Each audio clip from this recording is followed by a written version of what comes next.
think I was making works at that time with the idea for them to be timeless. I just wanted them to transcend perhaps their time when they were made. Hello, I am Loïc Prigent. You are listening to Louis Vuitton Extended, the podcast. Today I am inviting you to listen to my conversation with Sir Isaac Julien, one of the most prominent figures of contemporary arts. In 2023, the Tate Britain hosted a comprehensive survey show spanning 4 decades of his work. If you're not familiar yet, Google it, be my guest, it is sublime. You are about to hear us talk about his kaleidoscopic installations, mixing many art forms together and to enter the creative mind of the Londonian world-acclaimed artist and activist. Bonjour Isaac Julien. Oh, bonjour, monsieur. Very nice to meet you. Very nice to meet you too. Yeah. Thank you so much for joining us today. Yeah. We're so excited to have you. We're so honored. Oh, it's a great pleasure to be here. I'm starstruck. Thank you. You live between California and London, right? Is London your forever home? Well, unfortunately, yes, London's my home. After Brexit, of course, London's a very annoying place. And, of course, England's very annoying as well. What kind of education did you get from your parents? Well, I think from my parents, they taught me to kind of work hard, and kind of be kind of present. Which you kept? Which I hope I kept.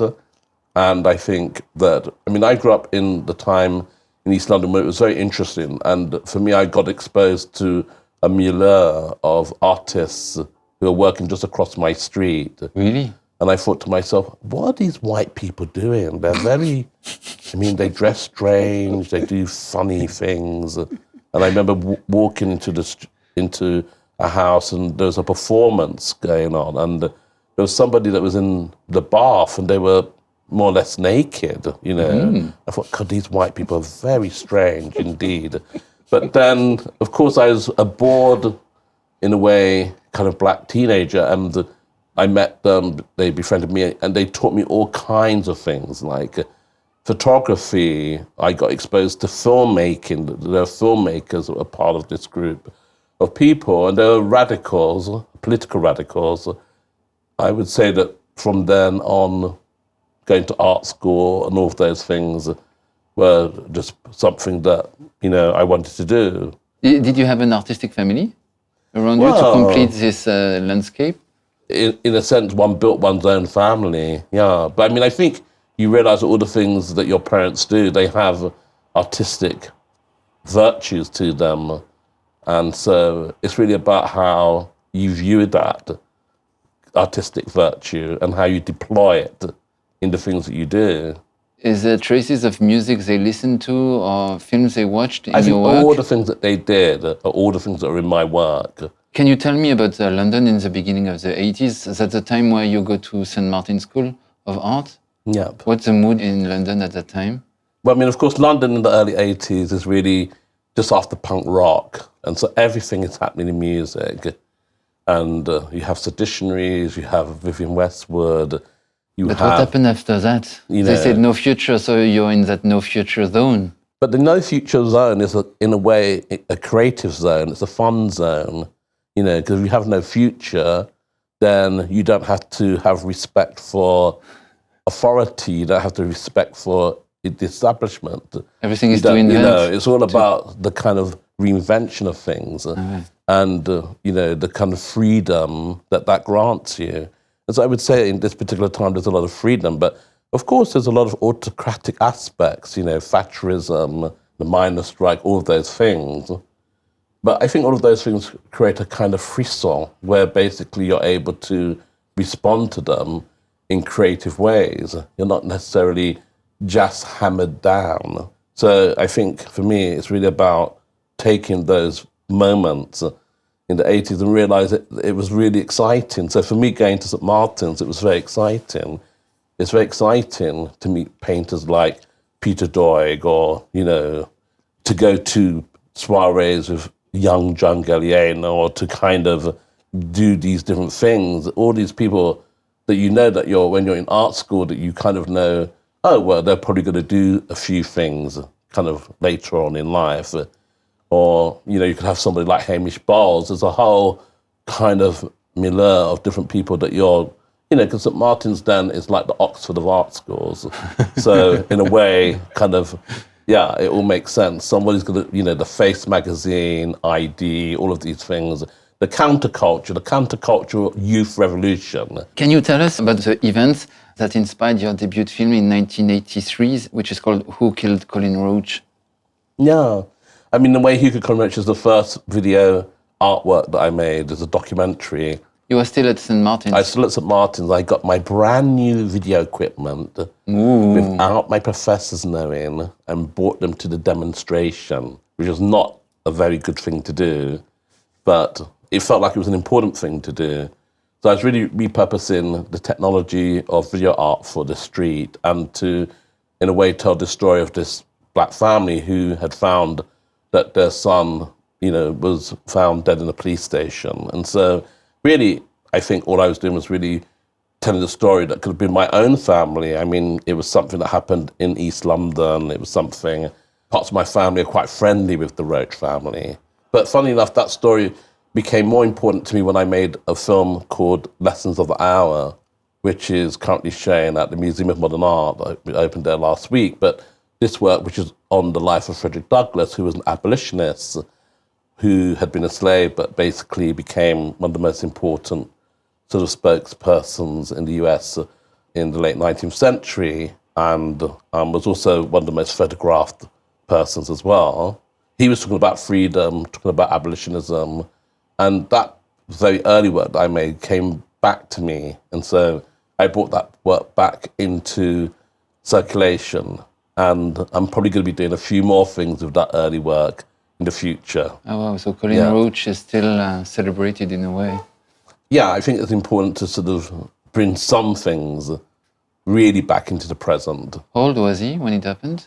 I think he might have been maybe 19. So it could have been you. Precisely, yeah. You once said that a camera is a street weapon. Well, when I was making Who Killed Colin Roach, I believed the camera was a kind of street weapon that can be taken by any side and can tell its story. So, I mean, we know that through social media, that we know that everybody has their iPhones, everybody looks at them.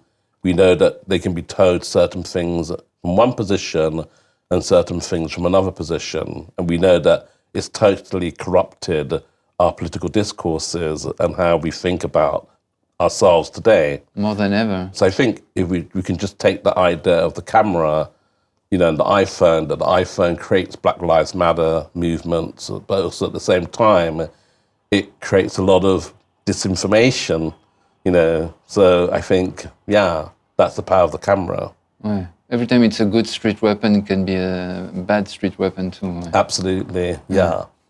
Can you tell me about Sankofa Film and Video Collective that you co-founded?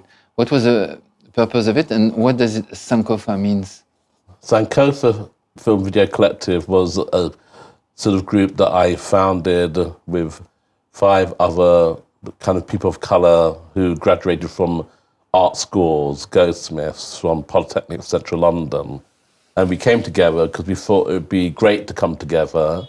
And I was really trying to mirror some of the earlier things which I had discovered when I was a teenager, of how that group of people that I told you, who were the radicals who worked together, they worked in collectives. And we called ourselves Sankofa because we were christened that name by an art critic, historian called Kobina Mercer. Was mixed race. His father came from Ghana. And Sankofa is an Akan word, which represents a kind of bird that's flying forward with its head tilted back. So it's a bit like a Walter Benjamin angel of history type, you know, figure or kind of symbol. So in a way, a lot of our works were looking to the past at that particular time and presenting those for the future. So we made very early works, like Who Killed Colin Roach was one of our first works, Territories, The Passion Remembrance, which was a work which looked at the Black Power movements in Britain in the 60s, roughly kind of based on a fragmented version of Angela Davis, was one of the characters. And yeah, we made a series of different works, and Looking for Langston was one of the works which we made out of this kind of collective practice. You studied painting too at St. Martin. Why did you choose to go more towards film? I don't know. That's a very good question. I mean, I really love painting, so, I mean, I kind of see myself as a secret closet painter in my works. But I think that... Working with colors. Yeah, precisely. Yeah. Landscapes. So I think a work like 10,000 Waves, some of it becomes obvious. I don't understand how you work. When you do an 11-screen installation, do you have like 11 storyboards? How do you film? How do you organize the shots? And which sound am I hearing? How do you decide this? Do you have 11 brains? Well, I mean, I think the first thing around, in a way, the work that I do, I mean, I started as an artist painting, photography. I thought that film was the kind of seventh art. It encapsulates all the arts. And so in a way, making films, in a sense, you already have a kind of pedigree. And in expanding that into making multiple screen works means that you have to shoot with more than one camera simultaneously to get the action and to get different points of views. So in a sense, the kind of mise en scène is already planned. So you are a metteur en scène? In a way, yes. I like the idea of really researching things visually. I have my whole team that works with me, who's worked with me for over 30 years. Oh, really? And we go to a space, to a location, and we all do our visual research, come together. But then when we shoot the work, I like the idea of it being free. There's a free association and interpretation of the performance, actions, filming. And then I have a friend of mine who went to art school with me, Adam Finch, and he's the editor. And then he edits the work. And then over a period of time, we develop a vocabulary. But of course, there are a few tricks to making multiple screen works that you have to employ for them to work.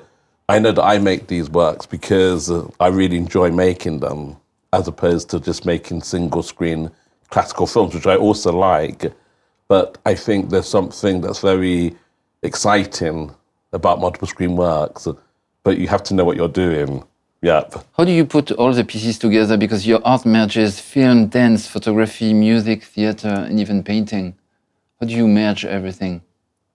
Well, I think, if you grow up in London, you grow up in a city, you go to theatre, you go to see dance, opera, even fashion shows, you go to see kind of exhibitions, and all of those things come part of what your kind of language is. And so I guess you could say I'm an artist who has that sort of eager eye to try to encapsulate all of the forms into an expression. So, of course, singing and dance, all of those things become very important in a work.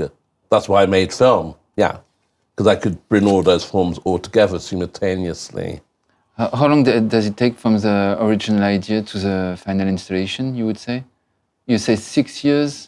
Sometimes? 6 years is good. Sometimes it can be a bit quicker. If it's too quick, it can come out a bit wrong, you know. Yeah. Looking for Langston, how much time did it take to do this? I think it's maybe Looking for Langston 4 years. Oh, wow. Okay. Yeah. Do you consider yourself as a meditative person? I think only to the extent that I like to reflect on the work as it's being made and to try to create the space in the work to have that reflection, which is the thing that's difficult. That's the thing that's very difficult about today's media. They don't have this built-in reflection. Everything's now. It's very expedient. It's very of the moment. 10 seconds is long now. It's very long. But I like the idea of breaking that idea of attention span. I mean, this used to be the thing that used to be said to me. Well, Isaac, you make these works and they're quite long. So if somebody's in a museum, how are they going to spend all their time? But of course, when we go to the cinema, we expect to be there for some amount of time. So it's also to do with the rules of the different spaces. Where does your inspiration come from? Well, I would say kind of from reading, from the news, from stories, and in a way trying to give them another kind of inflection. For example, in a work like 10,000 Waves, when I heard about the cockle shell pickers who drowned, which is now 20 years ago, in northeast England, and they came from the Fujian province. I just thought, wow, I mean, like, this is like a terrible sort of ending to such a long journey. So we have to be able to kind of give some homage to this tragedy. And, well, that took me about 6 years to figure out how I was going to do that. So, in a way, allegorizing the news, looking at a kind of myth from the Ming period of Chinese culture and discovering Mazu, the goddess of the sea, was the way of trying to retell this story, you know.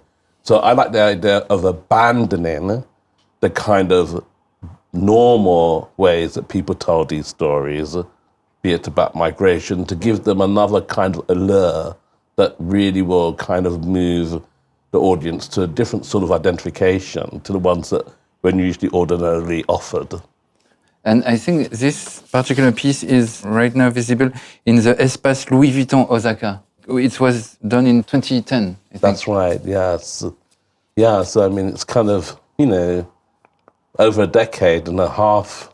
Yeah, so I mean... Time flies. Yeah, so it's incredible to be able to kind of show it there after, of course, it was shown here in Paris. And how does it resonate over time? Does it still relate to the audience? It can become dated, you know, and so it's... which is good sometimes, and which is wrong sometimes. Precisely. I like to be the work that doesn't become dated. So Oui. I like the idea of it translating across time, and how can one do that? Looking for Langston, which is one of your early pieces, like timeless. It's Yeah. still arousing as a first day, no? No, I mean, it's incredible. You know, when we showed that work as part of my Tate exhibition last year, I mean, of course, audiences did actually flock to this one piece, you know, and I thought to myself, wow, they're still It's interested. legendary. You know? You were surprised by it? I was, in a way, yeah, because there are lots of other works, of course, which were shown, which I think people are equally engaged with, but you could tell that people really did gravitate, in a way, to this work, and so... The sexual tension always works, no? Well, perhaps, you know, maybe the boys, I don't know, maybe the kind of mixing of the story and how it's told, and it's timeless. yeah, it became timeless, yeah. But I don't think I was making works at that time with the idea for them to be timeless. I just wanted them to be works that would somehow transcend perhaps their time when they were made, because this is a time of activism, it's a time of AIDS, it's a time of, you know, lots of different issues, political issues, and how could you make a work that would somehow transcend that moment and reach out towards lots of different audiences, and at the same time be faithful to what you were saying. So I think all of these things were the important aspects of that work. And so it is really interesting how it can relate to another generation, a younger generation. Can you tell me about your teaching position now? Yes. Well, my teaching position now is in Santa Cruz in California. It's not too far from San Francisco. Well, I teach, in a way, video art or moving image. I have a lab there, and we just received a grant from the Mellon Foundation. We're basically encouraging sort of younger students who are artists to work with different sort of foundations. So we have this new fellowship where where people can work with, for example, the Kramnik collection that has a state-of-the-art moving image collection they've been collecting for 40 years. Oh, wow. It was designed by Herzog de Moron. It's in Napa Valley.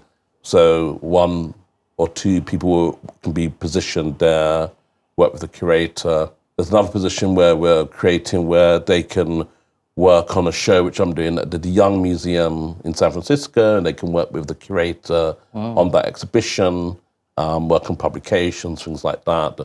And the other position, they can come and work with us in London, the studio, and they can do lots of, of course, work with us and help us, but they can also work on their own work. So that's one part of what we do. And the other part of what we do is more like a kind of practicum, where basically students can work and attend a course which I teach. So I am really interested in education. I'm really interested in how you can give back in this context where you can keep a certain critical engagement going. What do you tell them the first hour? Oh, well, I mean, I think in the first hour, they're probably thinking, oh, should I leave right now? Or something to that effect. Do you encourage them to leave? So well, you only sometimes, like, I think this is a serious course, this is like, don't come here to play. And what is coming up in this year, for example, that we could know about for you? This year, no, Lessons of the Hour just opened at the Museum of Modern Art. And later on in June, Looking for Langston will open at the Museum of Modern Art as well. It'll be on display for a couple of years. There's a special room that's being created for the work. So that's exciting. Yeah, and then there's just the normal having to travel for different exhibitions. Yeah, so statues Never Die will open at Sydney. It's now shown at the Whitney Museum in the Biennale. I finally became an American artist. Congrats on that.